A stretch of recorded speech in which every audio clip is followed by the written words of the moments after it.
नमस्कार साथियों, maths by Vinita Chaudhary YouTube channel पर आपका स्वागत है। टेस्ट सीरीज नंबर 3 जो हमारी चल रही थी उसमें 10 क्वेश्चन मैंने पहले बता दिए थे और 10 क्वेश्चन आगे के जो 10 क्वेश्चन हैं उसको आज करने वाले हैं। अगला क्वेश्चन जो है 11 नंबर का वो है क्वेश्चन नंबर 11।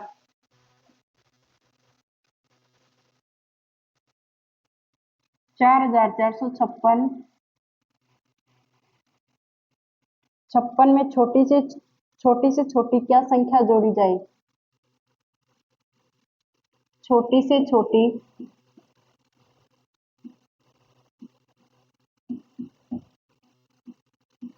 क्या संख्या जोड़ी जाए?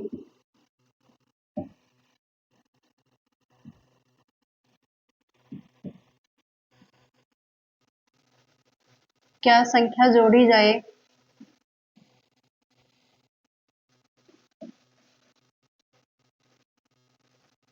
कि योगफल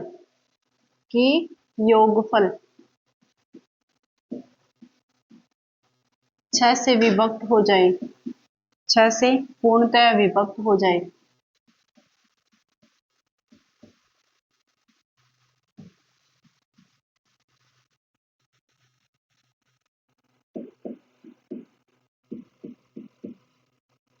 यानी कि 4456 में छोटी से छोटी क्या संख्या जोड़ी जाए कि वह संख्या जो योगफल आएगा वो 6 से पूर्णतः विभक्त हो जाए।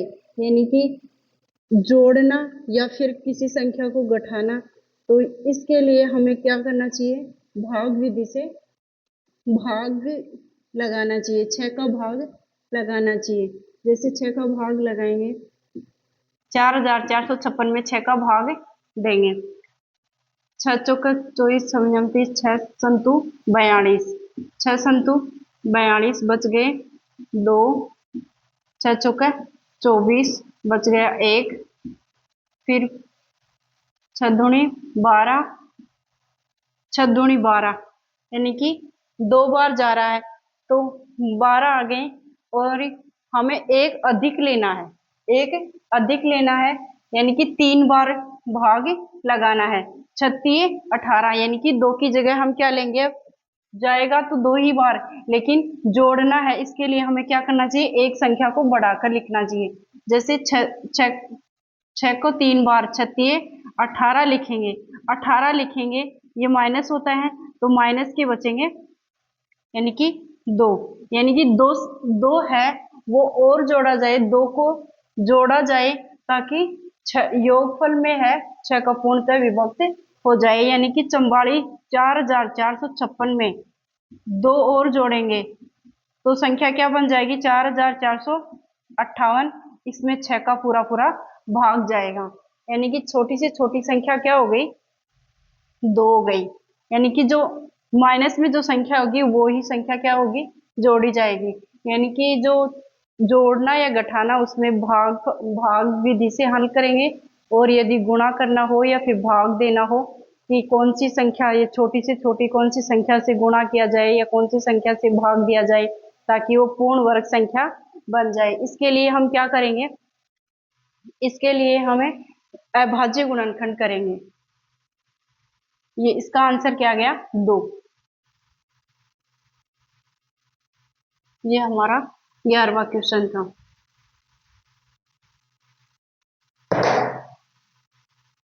क्वेश्चन नंबर 12, 56 के कुल अभाज्य गुणनखंडों की संख्या। 56 के कुल अभाज्य गुणनखंडों की संख्या।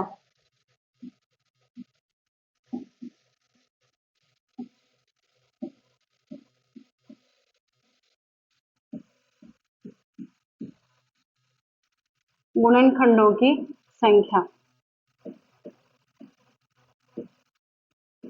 क्या है? 56 के कुल अभाज्य गुणनखंड, तो अभाज्य गुणनखंड करेंगे 56 के। 56 में भाग सबसे पहले 2 का देंगे, 2 दूनी 4, 8 दूनी 16, फिर 4 दूनी 28, फिर 7 दूनी 14, फिर 7 का जाएगा। यानी कि जो 56 जो है उसको हम क्या लिख सकते हैं? 2 की पावर 3 गुणा 7 की पावर 1, ये लिख सकते हैं अभाज्य गुणनखंड के रूप में। अब क्या होगा, यानी अभाज्य गुणनखंडों की संख्या पूछी है तो हमें डायरेक्ट ही जोड़ देना चाहिए, घातों को डायरेक्ट जोड़ देना चाहिए, यानी कि 3 + 1, ये क्या हो गई अभाज्य गुणनखंडों की संख्या। अभाज्य गुणनखंडों की संख्या।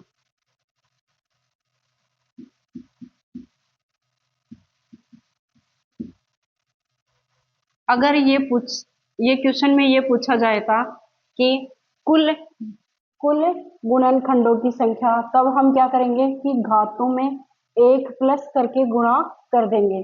और जो डायरेक्ट अभाज्य गुणनखंड पूछते हैं तो उसमें डायरेक्ट घात को जोड़ देंगे। इसका आंसर होगा 4, यानी अभाज्य गुणनखंड कितने हो गए 4, ये इसका आंसर होगा। क्वेश्चन नंबर 12 हो गया। अभाज्य गुणनखंडों से कितने सारे क्वेश्चन बन सकते हैं, जैसे कुल गुणनखंडों की संख्या, गुणनखंडों का योग, अभाज्य गुणनखंडों की संख्या, सम गुणनखंडों की संख्या, विषम गुणनखंडों की संख्या, वर्ग, कितने वर्ग संख्या हो सकती है गुणनखंडों में, कितनी घन संख्या होगी, ये सब है। इस प्रकार के अभाज्य गुणनखंडों की संख्या निकाली जाती है। क्वेश्चन नंबर 13 है।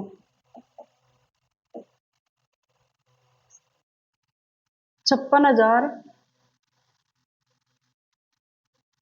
कितना, 56, 78, 27 में 6 के स्थानीय मान में 6 के स्थानीय मान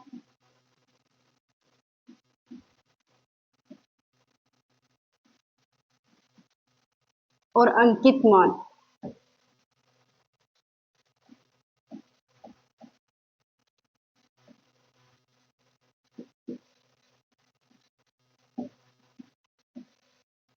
अंकित मान में अंतर ज्ञात करें, ये हमारा क्वेश्चन है। अब देखिए स्थानीय मान और अंकित मान कहते किसे हैं। स्थानीय मान तो क्या होगा, यानी कि जिस स्थान पर है, 6 का पूछा है ना, 6 जिस स्थान पर है उसके आगे कितने अंक और है उतने जीरो आएंगे। जैसे 6 इसके बाद में 4 अंक है तो 4 जीरो आएंगे, यानी कि 6 का जो स्थानीय मान है वो ये होगा, यानी कि 60,000।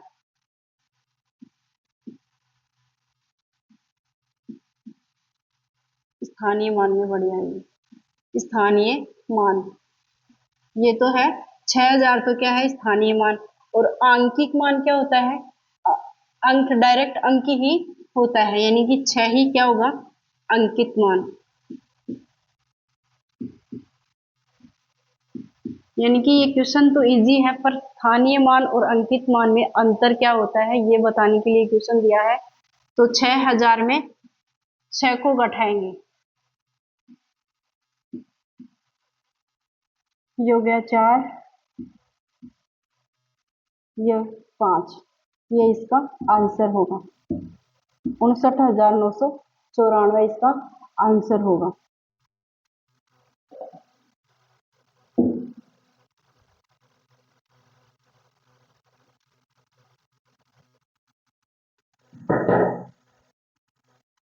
अगला क्वेश्चन है 14।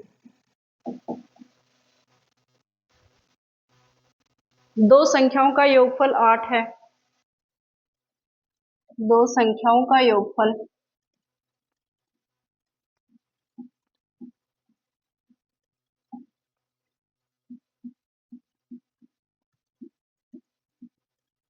8 है तथा उसका गुणनफल, तथा उसका या उनका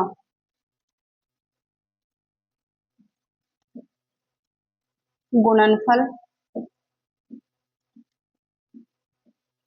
15 है।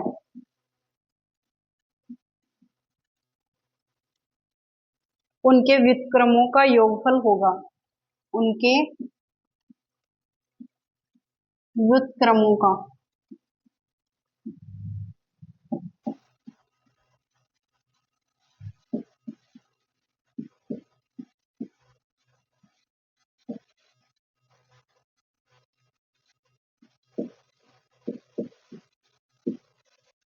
वैसे दिखने में ये क्वेश्चन इजी लगता है कि x और y का मान निकालेंगे, लेकिन निकालने की भी जरूरत नहीं है। जैसे क्वेश्चन में क्या दे रखा है, दो संख्याओं का योगफल, यानी कि दो संख्याएं हैं x और y, उनका योगफल क्या है 8, और x y उनका गुणनफल क्या है 15, यानी कि ये वैल्यू हमें दी हुई है। तो हमें सोचेंगे एक बार तो कि 15 के गुणनखंड करेंगे, जैसे 15 गुणा 1, फिर 15 गुणा 1, लेकिन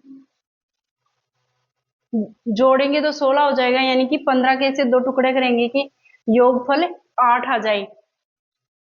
तो ये सोचना पड़ेगा, और डायरेक्ट हम कर सकते हैं, जैसे 1/x प्लस 1/y, ये इनके व्युत्क्रम होंगे। व्युत्क्रम मतलब संख्या का उल्टा, 1/x और 1/y, तो इनका योग करेंगे तो क्या होगा, यानी एक्स वाई जो है वो लघुत्तम आ जाएगा, और यहाँ पर y प्लस एक्स, तो हम डायरेक्ट इसका मान ही रख देंगे, ये संख्याएं निकालने की जरूरत नहीं है। यानी कि 8 प्लस 8 और एक्स वाई की वैल्यू क्या है 15, ये इसका आंसर होगा।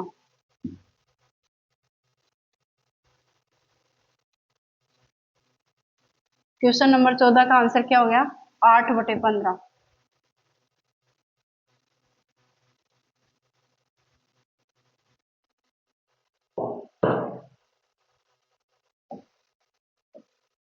क्वेश्चन नंबर 16, 15 नहीं क्या, सॉरी 15वां क्वेश्चन है, 7 के ऊपर बार है, फिर पॉइंट है 003, फिर प्लस 8 के ऊपर बार है 0.97, प्लस 9 बार 0.34 का मान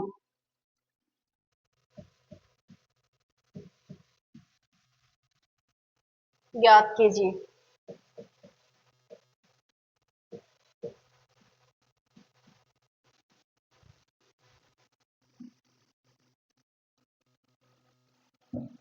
यानी कि इस प्रकार के क्वेश्चन पॉइंट के बाद में बार, लगभग क्वेश्चनों में पॉइंट के बाद वाले जो अंक हैं उन पर बार आता है, लेकिन इस क्वेश्चन में क्या हो गया, दशमलव के पहले जो अंक है उस पे बार लगा हुआ है। इसका मतलब क्या होगा, यानी कि जिस अंक पर जो बार लगा हुआ है वो संख्या नेगेटिव होगी। जैसे 7 के ऊपर बार लगा हुआ है तो -7 होगा, -7, और ये 0.003 ये प्लस में होगा 0.003। फिर ये 8 के ऊपर बार है तो 8 जो है वो नेगेटिव होगा, -8, फिर ये प्लस का होगा 0.97, फिर ये ये 9 भी क्या होगा माइनस का होगा, और पॉइंट के बाद में प्लस का 0.34। इस प्रकार से ये संख्याएं लिखी जाएगी, यानी कि दशमलव के पहले अंक पर यदि बार लगा हुआ है तो वो संख्या नेगेटिव होगी, और दशमलव के बाद में जो बार लगा हुआ है, ज्यादातर क्वेश्चन उसी के ऊपर आते हैं, लेकिन ये क्वेश्चन भी कभी पूछ लिया जाता है, तो ये संख्या नेगेटिव लेंगे। नेगेटिव नेगेटिव संख्याओं को जोड़ लेंगे, 7 और 8 कितने हो गए 15, 15 और 9 कितने हो गए 24, तो माइनस के कितने हो गए 24, और ये प्लस के कितने हो गए, प्लस के हो गए 3, फिर 7 और 4 कितने हो गए 11, फिर 4 और 9 कितने हो गए, 4 और 9 13, 13 और ये 0 13, यानी ये 14, 14 हो गया क्या, यानी कि 4 एक, अच्छा 13 है, 13 है तो 13 है, और फिर पॉइंट, फिर 0 ही मान लेते हैं इधर, पॉइंट के बाद में 0 यानी कि 1, यानी कि इस प्रकार से जोड़ लेंगे, आप अलग से जोड़ लेना 0.003, फिर 0.97, फिर 0.34, इसके बाद में हम 0 भी लगा सकते हैं। तो यहाँ पर 3 आ गया, 7 और 4 11 हो गए, 9 और 3 12 हो गए, और 1 हासिल की 13 हो गए 0.1। इस प्रकार से होगा, यानी कि ये हमारा आंसर हो। अब क्या होगा, यानी कि इसमें क्या है 1.313, ये जो है इसमें ये प्लस का है, ये सभी संख्याएं प्लस की हैं, तो इस संख्या को हम क्या लिख सकते हैं, प्लस का 1 लिख सकते हैं और प्लस का 0.313 लिख सकते हैं। इस संख्या को इस प्रकार से लिख सकते हैं। और ये हो गया माइनस का 24, ये माइनस का 24 और ये प्लस का 1 है, तो ये माइनस का कितने बच गए, माइनस के 23 और ये प्लस का 0.313। अब माइनस के 23 को हम क्या लिख सकते हैं, 23 के ऊपर बार लगा सकते हैं, फिर 0.313। इसका आंसर क्या होगा, ये होगा, यानी दशमलव के पहले अंकों पर जब बार लगा हुआ हो तो वो संख्या क्या होगी, नेगेटिव मानी जाएगी। यानी कि इस प्रकार के क्वेश्चन कभी कभी बार पूछे जाते हैं, तो इस प्रकार से हल होगा, ये इसका आंसर है।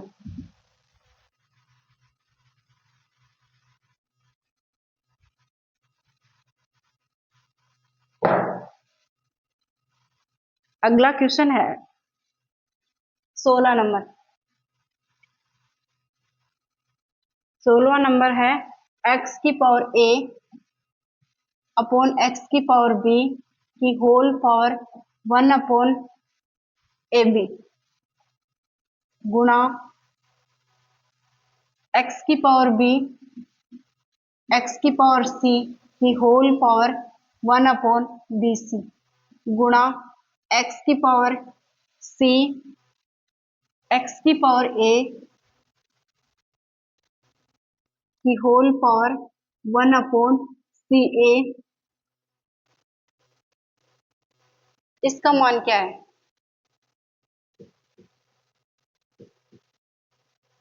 का मान ज्ञात करो।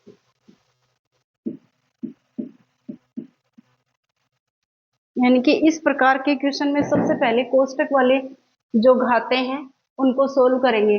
तो घाते क्या है, घाते अलग अलग है, आधार समान है, तो आधार समान है तो नीचे वाले जो आधार है उसको ऊपर लेके जाएंगे, तो x की पावर जो a तो प्लस में है ही, लेकिन ये जो b है वो ऊपर जाएगा तो माइनस में हो जाएगा, माइनस का b, और इसके होल पावर है 1 अपॉन ए बी गुणा x की पावर b तो है ही, और जो c है वो ऊपर जाएगा, माइनस का c हो जाएगा की होल पावर बी सी गुणा x की पावर c पहले से है और a ऊपर जाएगा तो माइनस का a हो जाएगा की होल पावर 1 अपॉन सी ए। अब क्या करेंगे, x की पावर, अब कोष्टक से बाहर जो घात है वो गुणा होगी, यानी x की पावर a माइनस बी गुणा 1 अपॉन ए बी, इसको ऐसे लिख सकते हैं, गुणा x की पावर b माइनस सी की गुणा 1 अपॉन बी सी, फिर गुणा x की पावर c माइनस a गुणा 1 अपॉन सी ए। अब क्या करेंगे, यानी ये भी जो आधार है वो समान है तो ये जोड़ देंगे, x की पावर सभी खाते क्या होगी, जुड़ जाएंगी, गुणा में है और ये आधार समान है और तभी इनकी घाते क्या होगी, जुड़ जाएंगी, यानी a minus B upon A B plus b minus C upon B C plus c minus A upon C A, ये x की पावर है। इसको कोष्टक में बंद कर देते हैं, x की पावर है ना, x को यहां पर लिखेंगे। अब क्या हुआ, x की पावर, अब इसको सोल्व करेंगे तो ए बी सी लघुत्तम आ गया, यानी ए बी सी लघुत्तम आ गया। अब यहाँ पे c नहीं है तो c से गुणा हो जाएगा, ए सी माइनस बी सी, फिर प्लस यहाँ पे a नहीं है तो a इससे गुणा हो जाएगा, बी ए माइनस सी ए, प्लस यहाँ पे b नहीं है तो b इससे गुणा हो जाएगा, बी सी माइनस बी ए। अब क्या होगा, ये x की पावर में है, x की पावर में है तो ए सी, और ये प्लस का है ये माइनस का है, AC ये BC माइनस का है ये प्लस का है, ये कैंसिल होगा, बी ए प्लस का है और बी ए माइनस का है, ये कैंसिल हो गया, यानी कि जीरो हो गया। एक्स की पावर क्या हो गई, जीरो। एक्स की किसी भी संख्या की पावर जीरो होगी तो उसका मान हमेशा एक होता है, तो इसका मान क्या हो गया, एक। एक इसका आंसर होगा। यानी कि इस प्रकार के क्वेश्चन में सबसे पहले कोष्टक वाली घातों को हल करेंगे। कोष्टक वाली घातों के बाद में कोष्टक से बाहर जो घातें हैं वो गुणा में होगी, आधार समान है तो। और यदि ये आधार समान है तो सभी घातें क्या होगी, जुड़ जाएंगी। इसका आंसर क्या हो गया, एक।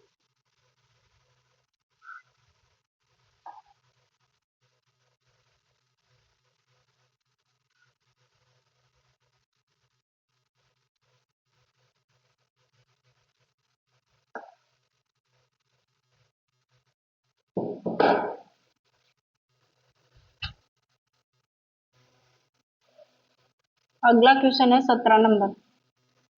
Question number 17।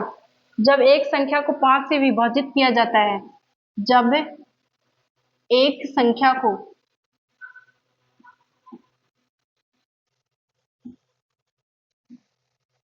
जब एक संख्या को 5 से विभाजित किया जाता है,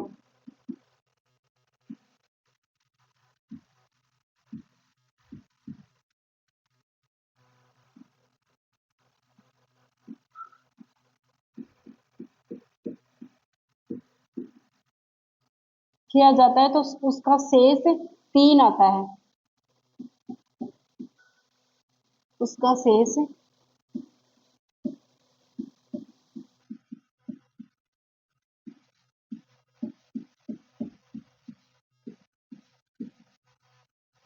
तीन आता है जब उस संख्या के घन और वर्ग, जब उस संख्या के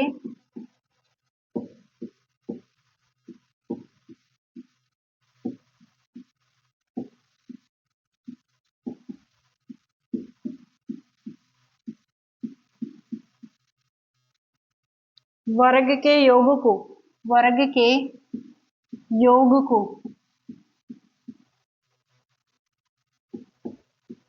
5 से विभाजित किया जाएगा। 5 से विभाजित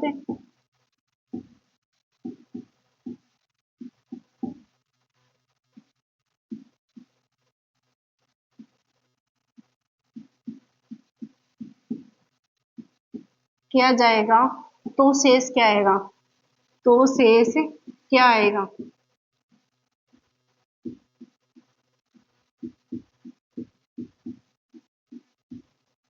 यानी कि एक तो क्वेश्चन ये पूछते हैं कि जब किसी संख्या को 5 से विभाजित किया जाए तो शेष 3 आता है, और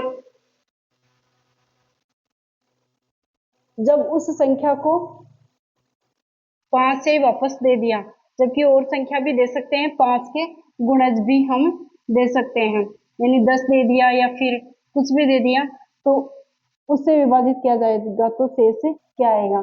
और इसमें क्या दे रखा है, जब एक संख्या को 5 से विभाजित किया जाता है तो उसका शेष 3 आता है, जब उस संख्या के घन और वर्ग के योग को 5 से विभाजित किया जाएगा तो शेष क्या आएगा, यानी कि जो घन और वर्ग कर रहे हैं तो शेष का भी घन और वर्ग करने के बाद ही 5 का भाग देंगे।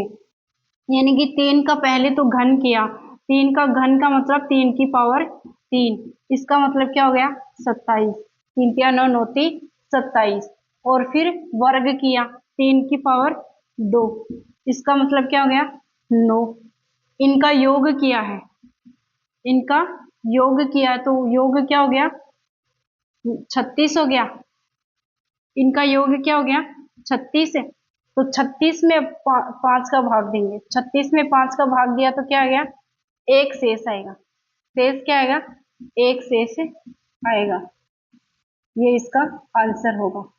यानी कि जैसा संख्या के साथ में किया जाता है उसी प्रकार से हम उस शेष के साथ में करेंगे, जैसे शेष का भी घन लेंगे, वर्ग लेंगे, उसका योग करेंगे, बाद में 5 का भाग देंगे। इसका आंसर क्या हो गया, एक। इस प्रकार के क्वेश्चन ज्यादा पूछे जाएंगे।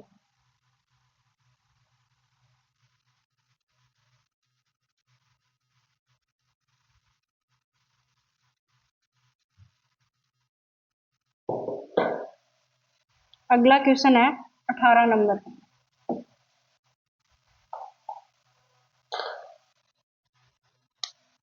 Question number 18।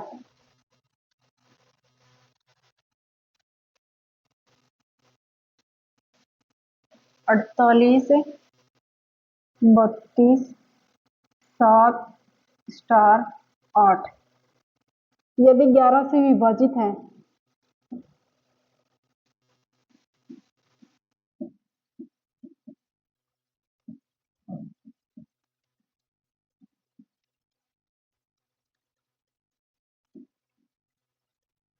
तो स्टार के स्थान पर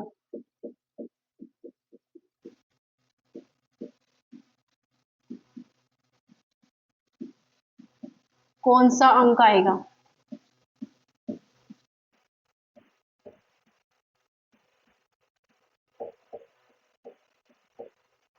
स्टार के स्थान पर कौन सा एक अंक आएगा?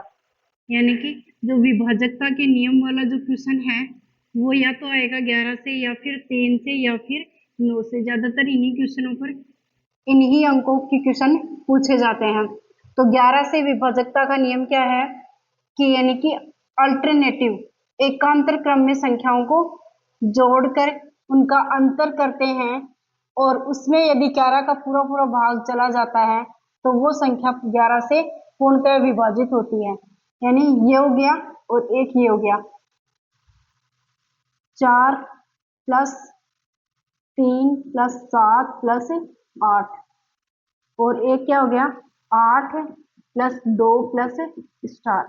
यानी कि इसकी वैल्यू तो क्या होगी, 7 और 7 14 और 8 22 और इसकी वैल्यू क्या होगी 10 प्लस स्टार। यानी स्टार की जगह हम क्या लिखें कि 11 से विभक्त हो जाए, यानी 22 बराबर 10 प्लस स्टार। इसको हम बराबर कर लेंगे या फिर घटा भी सकते हैं, जैसे ये 12 बच गया, 10 को इधर ले आए तो, और ये स्टार। यानी स्टार की जगह हम क्या रखें कि वो 11 से पूर्णतः विभक्त हो जाए, यानी एक रखेंगे, एक रखते ही इधर माइनस में होगा तो बचेंगे 11 और 11 में 11 का पूरा पूरा भाग चला जाएगा। यानी कि स्टार की जगह क्या हो गया, एक आंसर होगा। स्टार की जगह एक रखेंगे तो इसमें 11 का पूरा पूरा भाग चला जाएगा, 12 में से एक कम हो जाएगा ना इधर आते ही, और 2 रखेंगे तो क्या हो जाएगा 10, 10 में 11 का भाग जाएगा नहीं और यानी कि कम ही होते जाएंगे, 11 से कम ही होंगे। यानी स्टार का मान क्या हो गया, एक, इसका आंसर हो गया। अगला क्वेश्चन है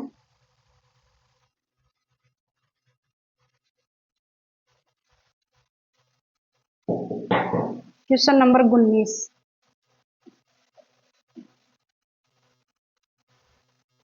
सरल करना है।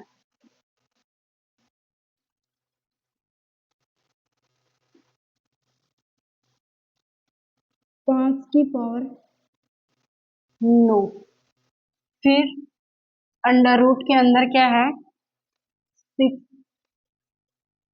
इसके अंडर रूट के अंदर क्या है 3, इसकी पावर क्या है 4, गुणा वापस से यही संख्या है, 5 की power 9 under root 6 under root 3 और फिर पावर 4, इसका मान निकालना है। ये जो अंडर रूट के अंदर जो संख्या होती है इसका मतलब क्या है, यानी 6 जो पावर है वो होगी, यानी 1/6 होगा, 1/3 होगा। जैसे अंदर वाली संख्या से स्टार्ट करेंगे, यानी कि 5 की पावर 9, अब ये संख्या सभी गुणा में हो जाएगी, घाते सभी गुणा हो जाएगी क्योंकि 5 की पावर 9 फिर गुणा ही तो है अंदर वाली संख्या का, यानी कि कोष्टक भी ले सकते हैं ना इसको, कोष्टक फिर अंदर वाली संख्या, इसकी इसको हम ये ले सकते हैं, फिर वापस कोष्टक भी लगा सकते हैं, इसको हम 1/3 लिख सकते हैं और ये बड़ा कोष्टक 4 लिख सकते हैं, ऐसे भी लिख सकते हैं और या फिर डायरेक्ट भी लिख सकते हैं, कोई नहीं, समझने के तरीके से इस प्रकार से लिख लेना। 5 की पावर 9, फिर 1/6, फिर 1/3 और इसकी पावर, इस कोष्टक को थोड़ा अलग लिख लो ताकि सेम ना मिले। ये छोटा हो गया, फिर इसको मझला लेना, फिर ये बड़ा हो जाएगा। इसको डायरेक्ट भी लिख सकते हैं, यानी कि अब इसको गुणा कर दो, सभी घातें कोष्टक के अंदर है तो सभी घातें क्या हो जाएगी, गुणा हो जाएगी। 1/6 गुणा 1/3 गुणा 1 यानी ये तो 1 नहीं है, 4 ही है, तो 4 ये गुणा, फिर गुणा 5 की पावर 9 गुणा 1/6 गुणा 1/3 और यहाँ पर 4 भी तो है, गुणा 4। अब क्या होगा, काट दीजिए, 3 तिये 9, 3 दूनी 6, 2 दूनी 4, यानी 5 की पावर क्या होगी, 2। यहाँ पर भी 5 की पावर 2 होगी क्योंकि 3 तिये 9, 3 दूनी 6 और 2 दूनी 4, यानी कि यहाँ पर भी 5 की पावर 2। तो ये आधार समान है तो घाते भी जुड़ जाएंगी, 2 2 प्लस 2, यानी कि 5 की पावर कितनी हो गई, 4। ये इसका आंसर होगा, यानी कि जो अंडर रूट के अंदर जो संख्या है उसका मतलब क्या होता है, 1 में होगा, 1/6 1/3 इस प्रकार से होगा। ये क्वेश्चन इस प्रकार से हल होगा, इसका आंसर होगा 5 की पावर 4। क्वेश्चन नंबर 19 का आंसर जो है 5 की पावर 4 है। इस प्रकार की जो सरल करने वाले जो क्वेश्चन है वो लगभग ज्यादातर क्वेश्चन एग्जाम्स में आते हैं। संख्या पद्धति में इन्हीं क्वेश्चन का ज्यादा रोल रहता है।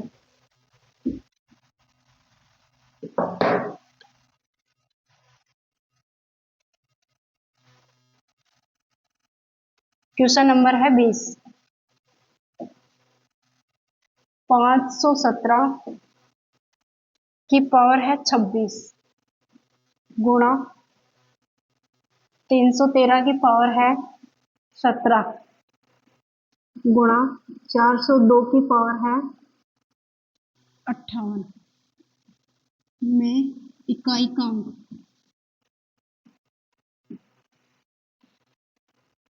इकाई का अंक।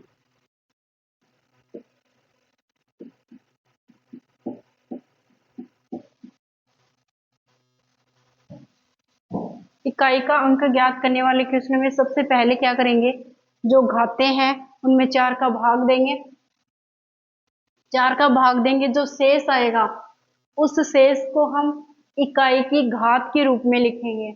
जैसे 26 में 4 का भाग देंगे, 6 चौका 24, 2 शेष बच गया, 2 शेष को हम 7 की पावर में लगाएंगे, 7 की पावर 2 गुणा, यहाँ पे 4 चौक 16, एक शेष हो गया, एक को हम इकाई का अंक 3 है उसकी पावर में लगाएंगे, फिर 58 में 4 का भाग, 4 एकम 4, 4 चौक 16, फिर 2 शेष बच गया, 2 शेष बच गया तो ये इकाई का अंक 2 की पावर में 2 लगाएंगे, ये 49 हो गया 49 और ये हो गया 3, ये हो गया 4।